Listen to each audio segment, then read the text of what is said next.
আসসালামু আলাইকুম, কি অবস্থা সবার? আশা করছি সকলে ভালো আছেন।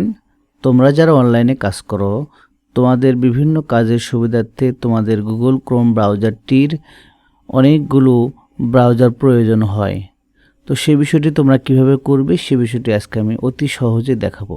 তো চলুন ভিডিওটি শুরু করা যাক।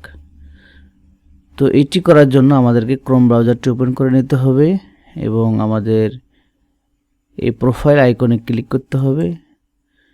এখান থেকে আমাদেরকে অ্যাড ক্রোম প্রোফাইলে ক্লিক করতে হবে। এখান থেকে তোমরা দুইটি অপশনই করে নিতে পারো। যদি তোমাদের গুগল অ্যাকাউন্ট থেকে থাকে তাহলে তোমরা সাইন ইন করতে পারো অথবা কন্টিনিউ উইদাউট অ্যান অ্যাকাউন্ট এটাও করতে পারো। তো আমি এটাই করতেছি, এজন্য এখানে ক্লিক করতেছি।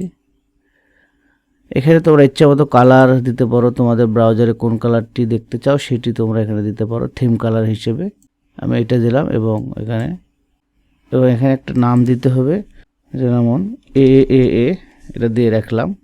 তোমরা যে কিছু দিতে পারো, দিয়ে এখানে ডান করলেই আমাদের ব্রাউজার রেডি। এভাবেই তোমাদের ইচ্ছা মতো যতগুলো লাগে তোমরা তোমাদের কম্পিউটারে ব্রাউজার অ্যাড করতে পারবে।